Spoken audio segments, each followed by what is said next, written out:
Hey everyone, it's Fox from modelmaking.guru here. Welcome to part 7 of our build of the Trumpeter 1/35 Striker in the style of Drebin Striker from Metal Gear Solid 4.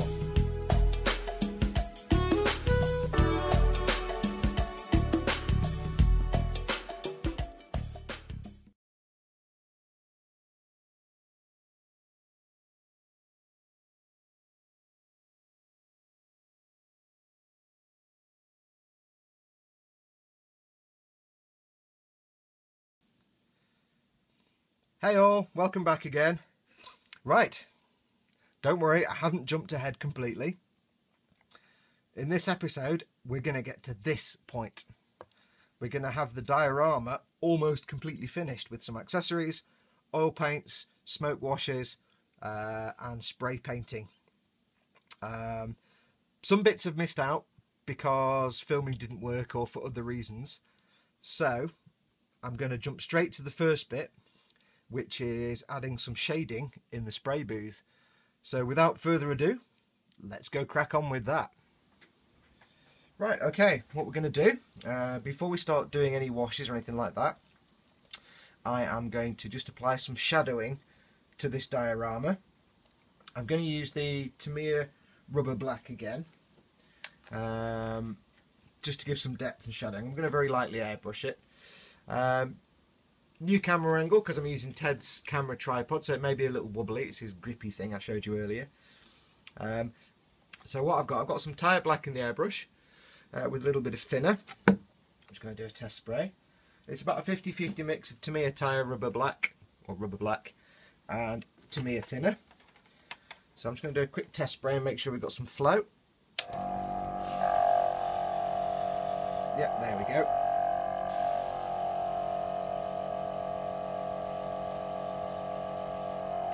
Cool. Now I don't want too much shadowing, I don't want big dark lines, so I've got the paint flow really quite low. I've got it set quite low. Just double check my focus. That's where it goes wobbly, apologies. There we go. Yes, I've got the paint set quite low, and it's 50-50 thin mix, so I just want some subtle shading. So I'll put the diorama back in, and we shall crack on.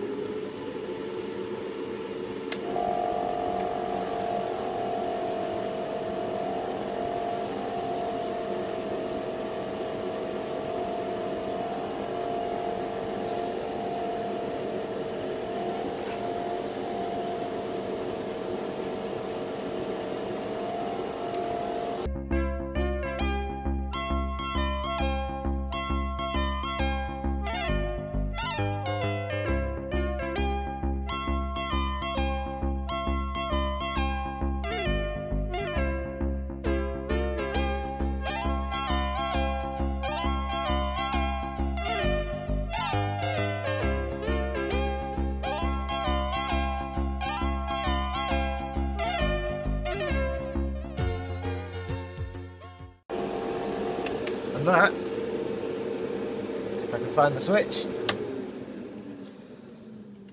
that will do for the first stage of spray painting. Hope you can see all that.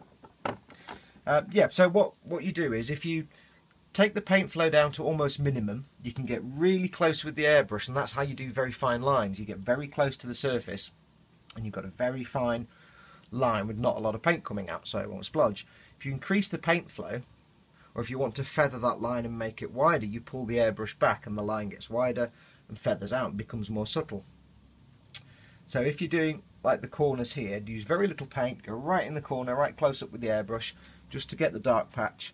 Then increase the paint flow, pull the airbrush back, and just do it from a distance, and you'll get a more widespread bit of coverage. It won't be lines, it'll be more just subtle tones and hues, and you can use that just to add patches like here. That was quite nicely covered up, so it looks like perhaps this pipe's hot and it's darkened the paint. You get that. Look at a radiator against a white wall, it's got those black plumes coming up the wall. There you go, I've explained a mispaint. Here I blended it out a bit so it just looks like dirt and oil. There you go, I've explained a mispaint again. And just along the pipes. So that's all you do. So what I'll do now is I'll go and change the paint in my airbrush. and I will try some sandy tones just to, the game takes place in the Middle East, so just to give it a little bit of a sandy tone, just to put some colour in there. So, back in a moment. Okay, right, next step. A very light misty coat of some Tamiya XF59 Desert Yellow. Now I was debating whether to put sand on this diorama. I'm just going to check my focus as always. But it's kind of indoors, and it'll make the scale look a bit funny for what I want. So I'm not going to bother putting any actual sand on the diorama anyway. But I'm going to give it a very light, just brushy, misty coat of this Desert Yellow, just to add that little bit of colour to the palette. And there's lots of other stuff to do after this. This is just these steps. So I've got some 50-50 mix again of Desert Yellow and some Tamiya thinner in the airbrush. I'm going to put the paint flow on quite high because I want to do it from a distance. I don't want to do any real lines. I'm just going to do a quick test blast and then we'll go.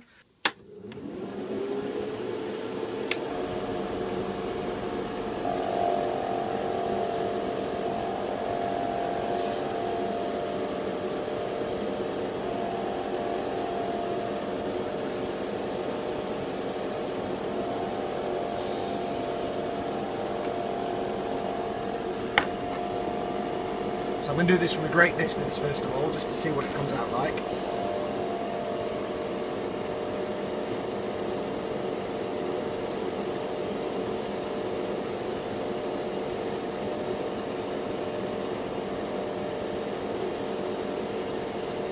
It's more like a filter, this.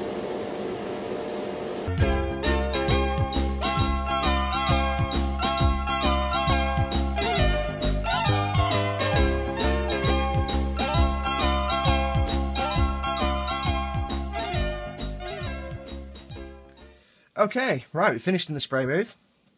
I had to cut sharply there because my airbrush was resting on the compressor, and I knocked it and it fell over. Cap came off the airbrush, paint went everywhere.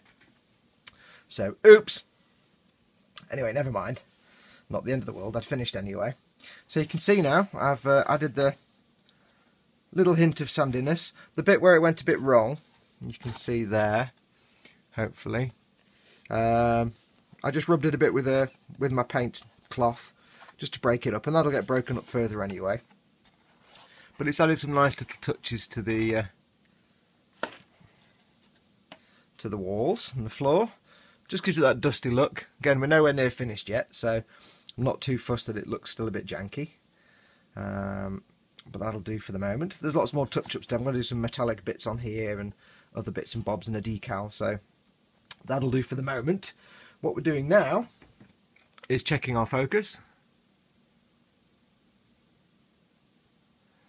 What we're doing now is adding some extra parts to the diorama. I got myself a little set of resin parts from Add-On Parts. They do things like crates, magazine boxes, barrels, things like that. So I've got some bits and bobs. I've pared them down. Let's put these away. I got a selection of gas bottles, barrels, modern barrels, not old style barrels. Oh, there's one other thing I got as well. But I've narrowed the selection down to 3 barrels. Hopefully you can see all this in the new spanky camera angle. 3 gas bottles and a couple of pallets. Now what I'm hoping to do today is show you a bit of how to work with resin. So let's crack on. I did get one other thing from them and I'll show you that because it's rather epic. It is, if I can get it out, a Persian rug. It's actually properly, I'm not going to take it out of the bag, but it's actually properly sewn, properly woven. It's not just paper, it's actually material. You can see the weaving on the back. It's got the little twiddly bits around the edge. Now I was looking for a Persian rug. This is a 1/35th scale model, so I was looking for a Persian rug that fit. They do a 1/35th scale one, which is a bit too big really for what I wanted. So I plumped for their 1/72nd scale which is a little bit too small, but it's more for what I'm looking for. So there you go. Right, resin parts. These are all cast resin parts, which means basically that one's escaping. Which means basically they make a mould of an object. It's a 2-part mould. Put them all together, pour the resin in. The resin sets, and you get one of these puppies. There are certain things you need to know about working with resin. It's flexible insofar as if you warm it up you can bend it. So if you've got a piece that was slightly bent out of shape, you could just warm it in some warm water for a second and gently bend it back to shape. So sometimes you'll get kits with long thin pieces, especially if you do like gaming miniatures and they have long like spears or battle axes. Sometimes they'll be a bit bent out of shape, so you can just heat them, or you do it with a hairdryer, heat them and bend them back into shape. They are very brittle though, so you can shatter resin, so when you work with it, be very careful. It can be primed and painted like any other piece of model stuff. Treat it as you normally would. You can't glue it with normal plastic glue because it's not plastic, it won't melt and bond together, so you have to use CA or cyanoacrylate glue, our old friend. I told you last time I got the Logic glues. I'm not going to use those today though. I'm going to use these other two that I got from somewhere, I can't remember. I think I got them from eModels. I think I did. The only reason I'm going to use these is they've got the little tiny pipettes on the top, or the little droppers, so it's a bit easier to use on small pieces. One other thing with these models, with resin models, is you will need, and you absolutely must, use one of these. Not one of these necessarily, but some sort of mask. When you're filing and grinding resin, it puts out billions of little tiny particles. Now, unlike plastic particles, which are harmful anyway, resin particles are sharp and pointy and nasty, and if you breathe them in for long enough, you will turn your lungs inside out. Now, this is a bit of overkill. This is a respirator mask I got from B&Q. It was like 20 quid. Because at the time I was spray painting I had a tent in the garden that I was spray painting in because the model was too big. So it's a bit of overkill. You could probably just get away with, if you're just going to be spraying a little, sanding a little bit or something like that, you can probably get away with just a little decorator's mask, a little cloth one that you put over your mouth. You should be fine. So what we shall do, one other thing with resin, you'll find the parts often come on little stands, on little bits. It's because of the way they're cast with a little nub on the end. That's where they pour the resin in. So, for example, this palette piece here, hope you can see all that. This palette piece here actually comes like that. And there's a little bit of cleanup to do, that's not a problem. Now there's a number of ways you can do this. You could just get, if it was a thick piece, you could get a very fine hacksaw and cut it down. Because this is fairly fine though, what I can do is just gently cut it with a modelling knife. So if I just, there's a line here, a very fine line. I'm going to just score that line a little bit. It should just take a couple of goes. There you go. Done. Throw the waste away. 2 palette pieces. Let's do another one. I'm not sure if this will work on this piece because I don't want to shatter it. If you bend it, it can shatter. So I'm just gonna, what I'm gonna do first is actually change the lens on my helmet, on my visor, because I can't actually see. I'm trying to keep my head out of shot. So I'll be back in a moment. I'm just going to change my lenses. Back in a second. Right, that's better. I've just changed the headset so I can see from a distance. From a distance. Right, so let's try cutting this off. See if we can do it with a knife. Should come to here. This is the bit that goes under the palette, so just very gently.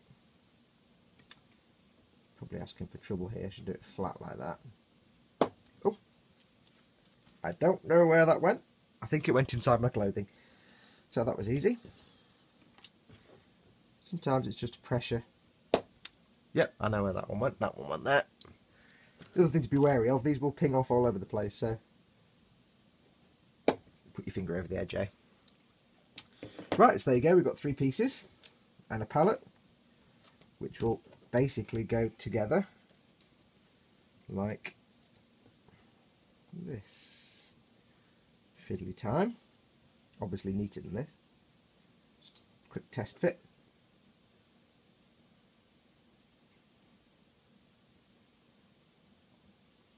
Like that. And you'll have yourself a palette. So I just need to clean these up a little bit. So, and I know I'm only doing a little bit, but this is where best practice, always put on a mask. Doesn't matter how little you're doing. I don't care how little you're doing.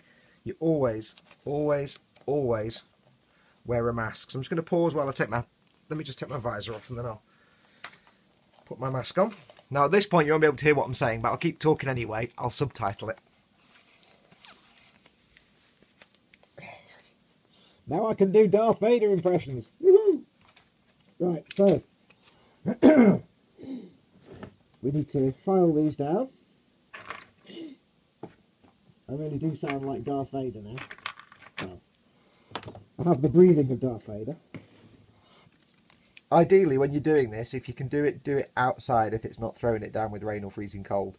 That's the best way to avoid dust. If you're doing it inside, wear a mask, keep a window open, and when you've finished, clean up. If you've got a little tabletop hoover, that's brilliant. If not, just clean up. Just, you know, get a damp cloth and just get all the dust. Let's crack on. I may put music on this bit because you won't be able to hear me talking. Okay. Metal file.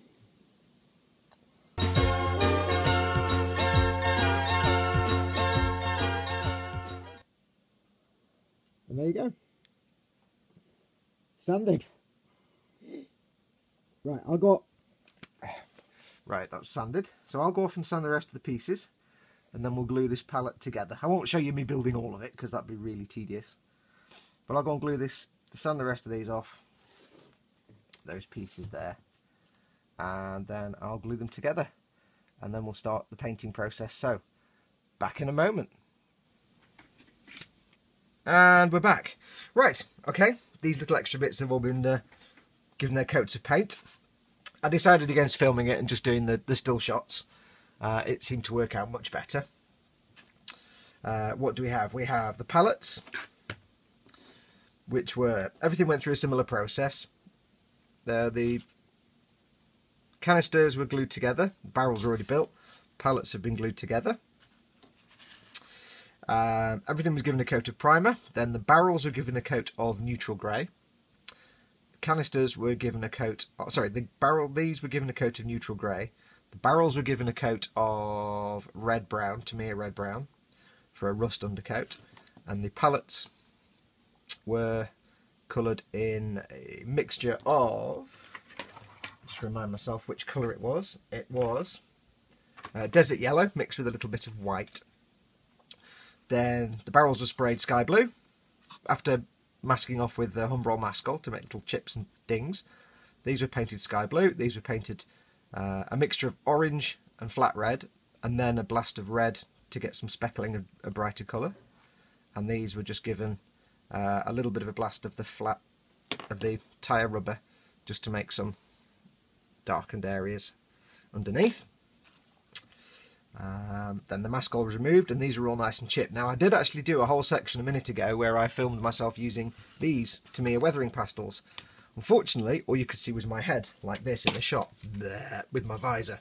By the way, that's a light. If you're wondering what this was, this is one of my visors, and it's got a light on it. So, I use this one because I can see from a distance with this one, so I can't with the others. So I did a load of pastel use, and then you won't have seen any of it because you will just see my head in the shot.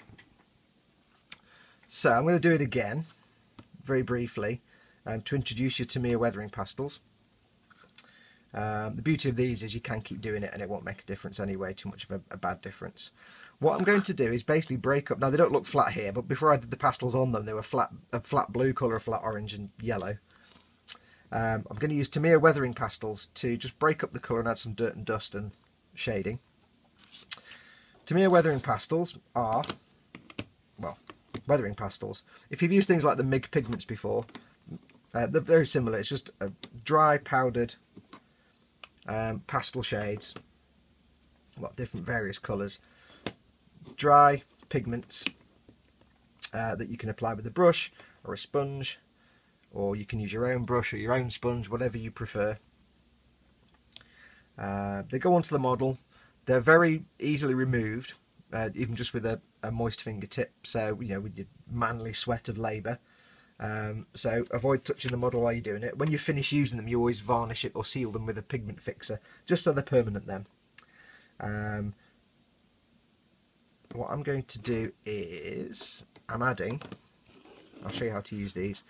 I wanted to break up the colour of the gas canisters and just give them a bit more of the familiar colour. Now you can see I've already done some of it here, so the effect is kind of lost in this section, but bear with me, I'll just demonstrate it. I wanted to add some breakup of the orangey red colour with some, which one did I use? I used pale orange, and then I used some sandy dusty colours on the bottom just to give it a bit of dust and dirt. So we'll get a little applicator and I'll show you. So I didn't actually film this, but the whole thing was written off because all you could see was my enormous head. So hooray. So very simple. All you do, get your applicator, you break up the surface with a bit of a cocktail stick. In this case that one, because it's there and it's handy. I'm going to use the sponge end, and all you do, quite literally, is just slap it on. As much or as little as you want. Now when you spray the varnish on, these will dissolve and become less obvious. So you can overdo it, because when you spray the varnish on, it will pull it back and make it less obvious. So all you do is quite easily just dot it on to break up the colour or to enhance the colour. Now if you're wondering why there are kind of peachy colours, there's a very good reason. In Japan, a big thing for female model makers, and I don't know why, this is just Japan for you, they're kind of crazy in Japan. Big thing for female model makers in Japan is to make model delicacies, so like cakes, treats, sponge cakes, angel cakes, chocolate eclairs, things like that. They make models of them.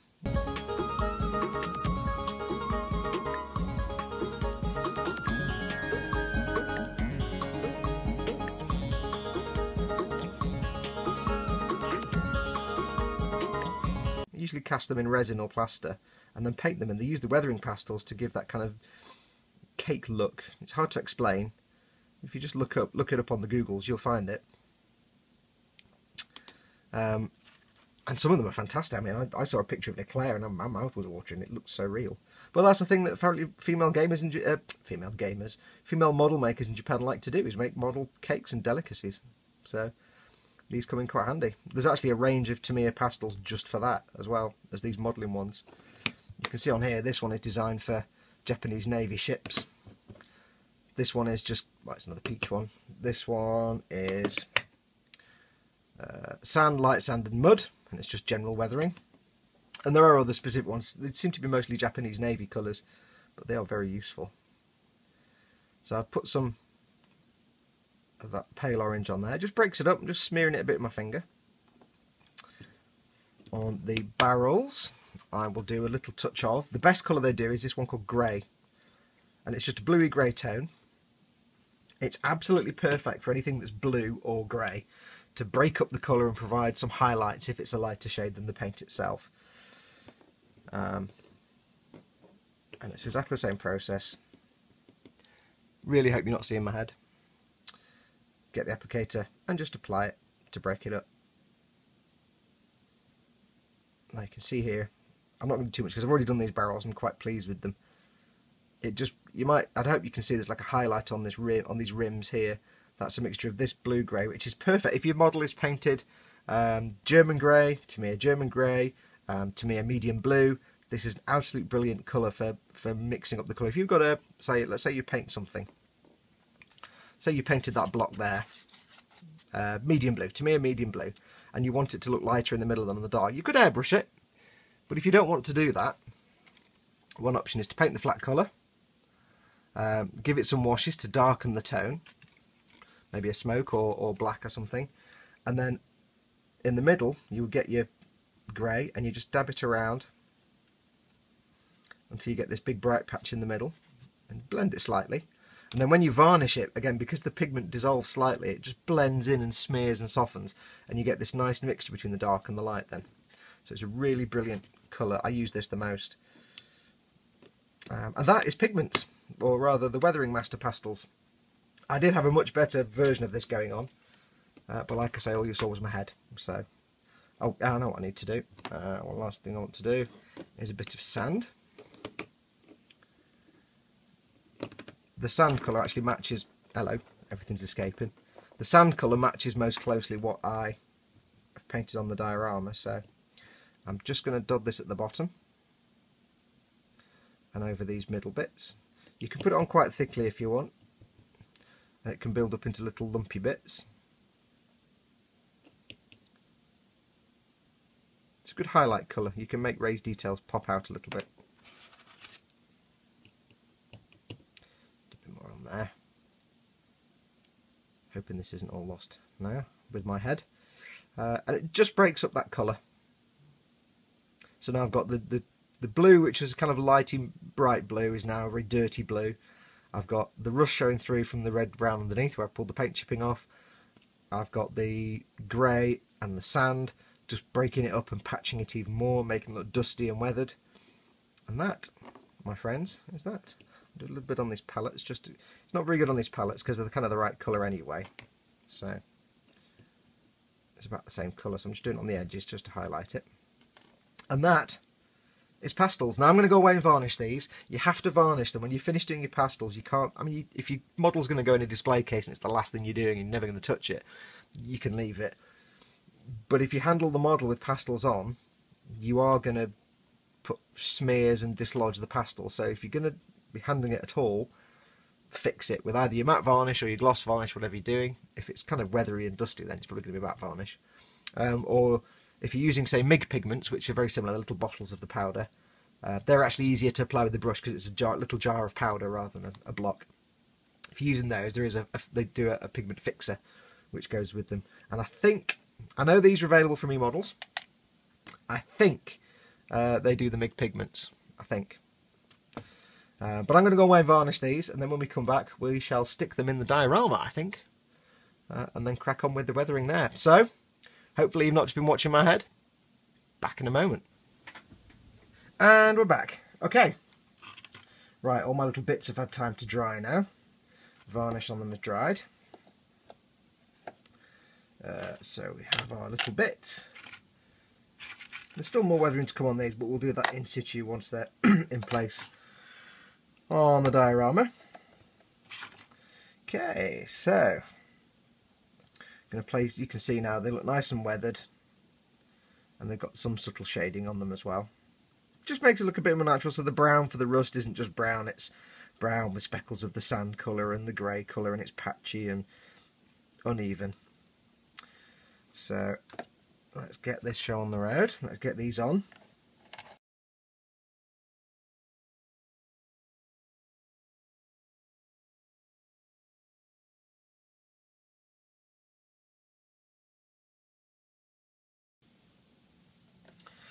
So, there we are. Just make sure you can see all that. So, we now have our bits glued in. Bring it up close so you can see it. Just adds a little character to the setting. Nothing too complicated. I said there will be more weathering to do on those. Because what I'm going to do next, and you'll see how much footage we've actually got. I haven't really shown you much today, so I'm going to do some smoke washes. I'm going to paint some flat aluminium on this grill just to, before I do the smoke washes, just to give it some scuffed metal effect. And then when we're finished, I'll go back and do some highlights so it's shiny. So I'm going to give this super glue a little while to set. I'll probably put some thin super glue in there. And when we come back, I'll have painted some metallic colours on here, and we'll crack on with some smoke washes and then some oil paint weathering. So, back in a moment. Right, okay, everything's been glued in. I've done a coat of matte varnish and I've added some flat aluminium patches to the edge of the, whatever you want to call that, the bit of checkerboarding. Next stage is a smoke wash. Now the smoke wash is just purely going to be to darken the corners and give some patchiness and some shadowing. I've already kind of done it with the spraying earlier on, but this is just even more now, just collecting all the little edges and things. I also noticed when I was playing back the last bit of film, there was a bit of whatchamacallit, mascol on here that hadn't come off. So I took that off, and then there's a load of grey bit there. So it's yeah, you do tend to find mascol for ages and ages. Like I've just found another bit there. Oh, damn it. You do tend to find mascol. When you use a lot of mascol on a model, you tend to find bits of it like weeks afterwards. It's always quite satisfying. Right, so what I'm going to do is get this ready. Now I've got a smoke wash ready. It's just Tamiya smoke mixed with some Tamiya thinner. Because this is quite a big piece and it's supposed to be dirty, I'm not going to be careful. I'm just going to slap it on. So without further ado, let's give it a go. I'm just going to go from the top down, so it's going to run, but that's absolutely fine. Because I really want to suggest darkness, but also I might get a few runs in it, which is fine, because I want to suggest, you know, stuff running down the walls. That's what happens. This may take a few moments.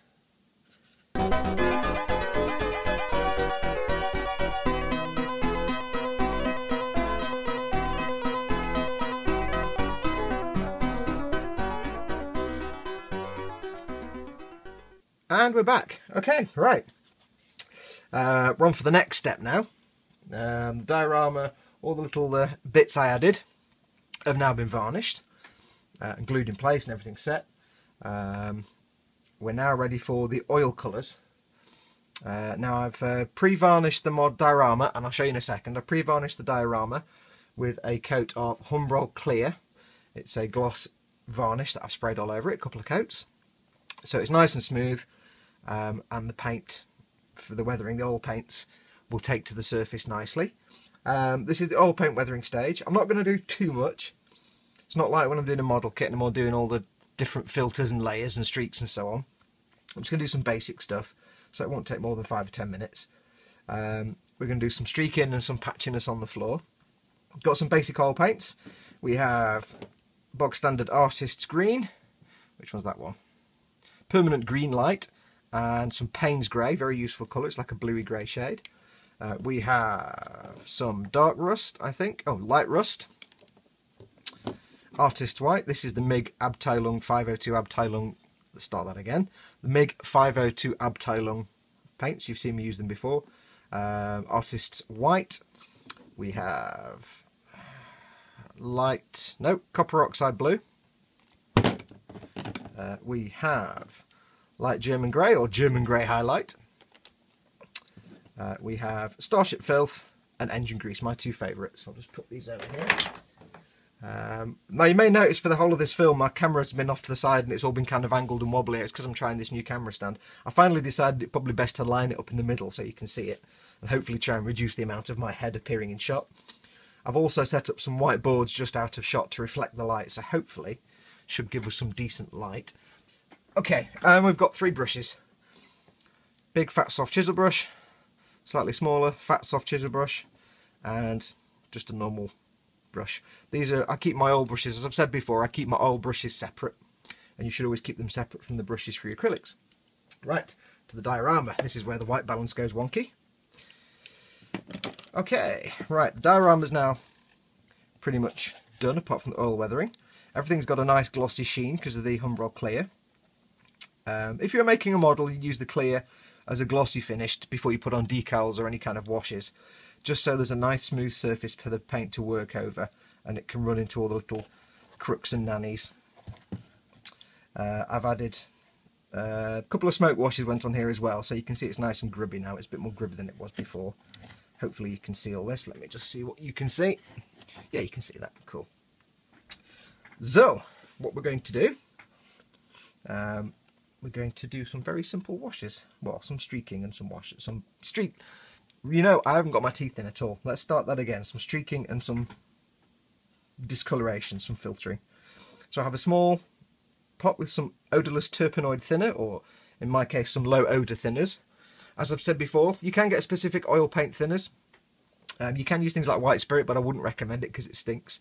Get some low odour thinners. You can either get specific model oils, or you can go to your local art or hobby shop and just get any old low odour thinners for oil paints. Low odour is best because it's low odour. That's not really anything I should have had to explain to you. So what we're going to do, we're going to do some streaking on the walls, and we're going to do some patchiness on the floor. So I'll do the walls first. I don't know if you'll be able to see any of this. Let me just see. I've got to figure out how I can do it so I can see it, but so you can see it as well. And I'm learning where the camera is now, so I don't get my head in shot like that, which I know is really annoying. So I do apologise for my head appearing all over the place in this film so far. Now I'll do this quickly because you've seen me do this before on the Viper. For streaking, what we want to do is dead easy. Get smaller of your chisel brushes, soft oil brush. Oh, I need some tissue, don't I? I also need some kitchen roll. Okay, get some kitchen roll or some sort of tissue. I want to spill all the thinner on my hand first of all. That's always the first thing to do. Oh joy. Dip this in the thinner. Soak it through, then get quite a bit of it off because I don't want a lot of it. I don't want to drench the model. Oh, the varnish, by the way, also protects the acrylic paint from oil paints because, as you can imagine, oil paints and water-based paints, or oil paints and acrylics, strangely enough, don't go together very well. Just put a bit more on there because it's not really... I'm just going to do this. Imagine I'm basting a turkey. In fact, don't imagine me cooking. It's probably the worst thing you can possibly imagine. I've got some little dots of paint ready. And all I'm going to do is just thin them ever so slightly. Tiny, not like in a wash or a slurry. I'm just making a nice little thin bit. And I'm going to do them this way. I want streaks coming from the wall. So I'm going to do a streak from here. And I don't have to be careful. That's probably too thin. Streak from here. I'll kind of mix and match them a bit. I hope you can see this. I'm kind of having to do it sideways so you can see it.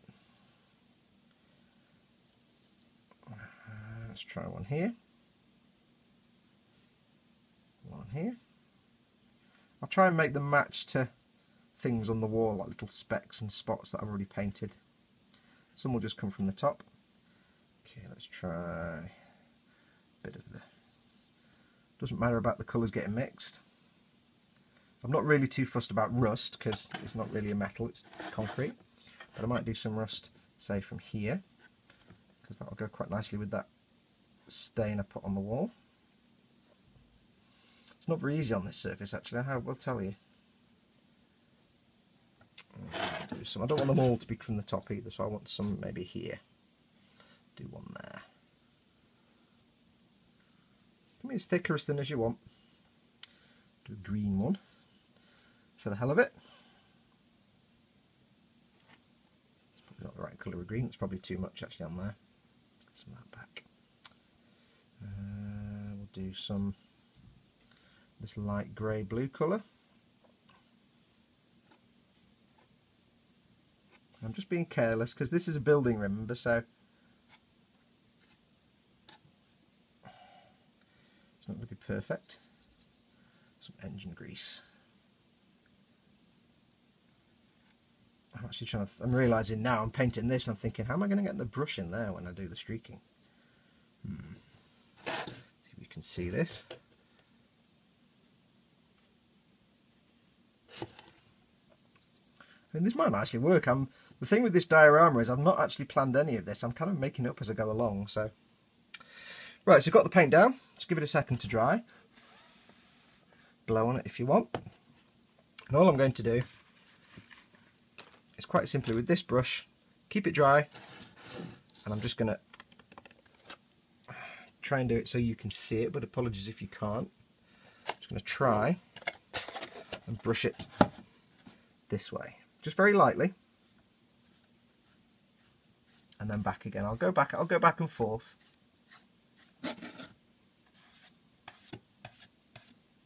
This may not actually work, but let's find out. Advantage of it being a long brush, you see. So I've not planned any of this. I'm not being particularly careful because I don't want it to look too carefully curated. I want it to look completely random. I'm not looking to do streaks like you get on, say, the side of a ship. Specifically, I'm not really looking for that. I'm just looking to break up the colour a bit. I may have left this to dry for too long, so let's just try the slightly moister brush just to break it up.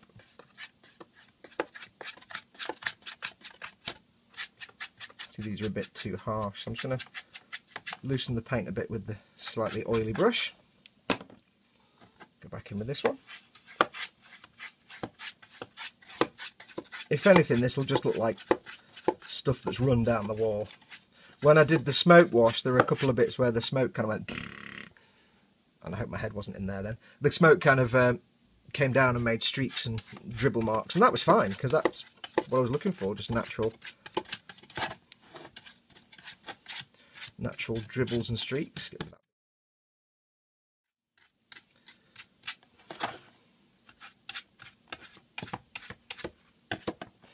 And that, I think, will suffice. Let's just see what you can see. You probably can't see any of it. I'll just take this bit off. Just make sure they're vertical as well. I'm not kind of going sideways or at a funny angle. As I'm so fond of saying, it's a subtle effect.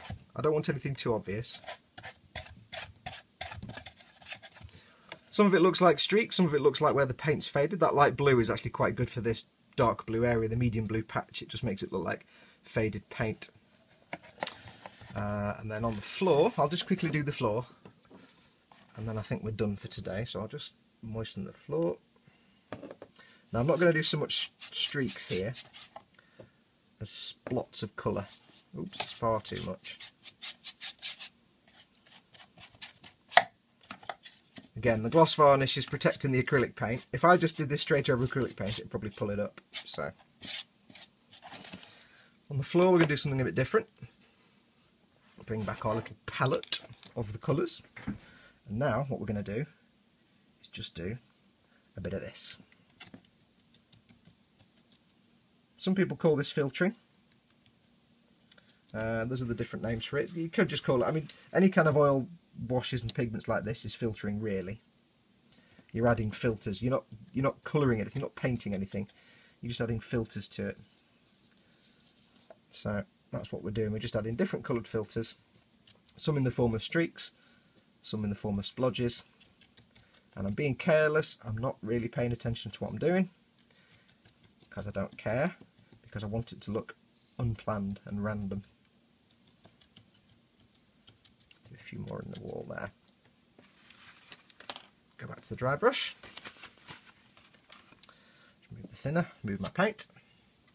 Always be wary where you put your little palette of paint, because the number of times I've put my palette of paint down and then sponged my arm in it is it's impossible to count. Oh, let's do a bit more rust. I've lost track of the number of times I've done that. Now again, because this is deserty, I don't want too much rust on the metal stuff. Okay, that's that there. Let's get the dry brush. And same again, we're just going to smear this.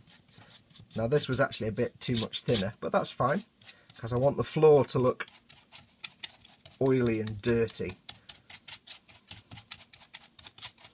I don't want it to look like there's been deliberate painting. I want it to look like just random streaks.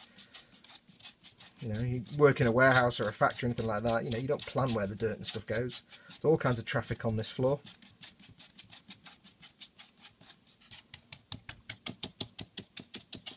I'll do some areas I'll do splotchy. I just want to break it up. I'm not doing streaks because it's the floor, not a wall, so I'm not getting water running down the floor. That would be kind of bizarre. But going backwards and forth in that direction is probably a good idea. Got some rust on the wall there.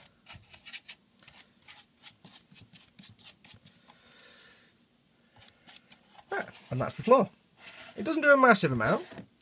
It just gives it some randomness, gives it some funky dirt and colour. I'm being careful with this little hand grab handle. This little handle here has popped off, this one has already popped off about 4 times. So, being careful of that one. Feather that out. And that's all it is, really. I'm going to do some more on this wall here. And then when that's dried, I'll leave that to dry for 24 hours. And then what I'll do after that is some dry brushing with the Starship Filth and engine grease, just to bring out some of these dark corners again and around these bits of stuff on the wall. Let that dry again for 24 hours. Matte varnish the whole thing. And I'll probably redo some pastels on these again, because when I did all the varnishes, you probably can't see, when you do all the varnish layers, like I said in the last bit, or in the bit with the pastels fade away, so they look nice and dusty and dry. As they've been varnished over with matte and gloss varnishes, they've lost that shine, that dirtiness and dustiness, and they just look like different colours. So I'll do that again, and I'll put more pastel on, matte varnish it, keep going. I don't need to do any more gloss varnish on this now, because this is the oils are the last step. After I've done the oil paints, there's nothing else to do on here. So I'll get the rest of the oil paints done, stick some matte varnish, bit more pastels maybe, and then jobs are good. And what I'll do, I'll wrap it up here now because it's going on a bit this episode. I'll go off and do that wall, get all the rest of the bits done, and then what we'll do, either at the end of this episode, or if it takes too long to dry, I'm keen to get this off to eModels, so what I might do is put a picture of all this when it's done at the start of the next episode. So that's going to do us. Yeah, looking pretty dirty and grubby. Not looking particularly Middle Eastern, more Central European, behind the Berlin Wall, but never mind. So that'll do. I'll just move that out of the way. Thank you very much for watching.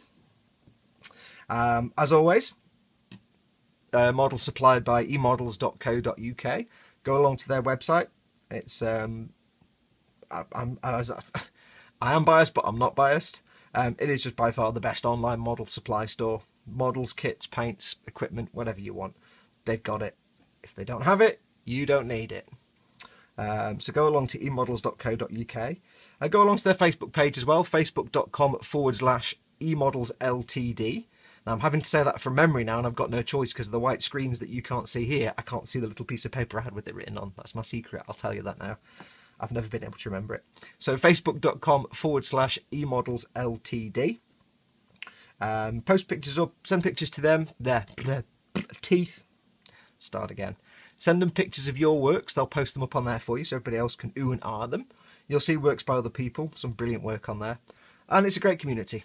So go and hang out. They'll also keep you updated with products they've got coming out and what's new to the store and what's on offer. But go along there. So eModels.co.uk and facebook.com/eModelsLTD. And last of all, go to my website, modelmaking.guru. That's .guru. I've got a blog that I still haven't updated in ages, although I've posted up some of these videos on there. Pieces for sale, I've got galleries of all my works, and I do commissions.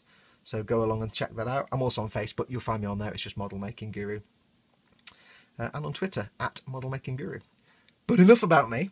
Thank you very much for watching, as always. Take care of yourselves. Oh, I have been told that I should have the decals for the Striker in the next few weeks. So now this diorama is largely done, there's nothing else for me to do now until the decals turn up. There's not enough for me to make a film, so there might be a gap now, probably in the new year before I get them. So there may be a gap of a few weeks before the next episode, unless I can fill half an hour with filing a tyre. That's not very exciting. So be patient. Might be a gap before the next episode. As soon as they turn up, I'll do the next bit anyway.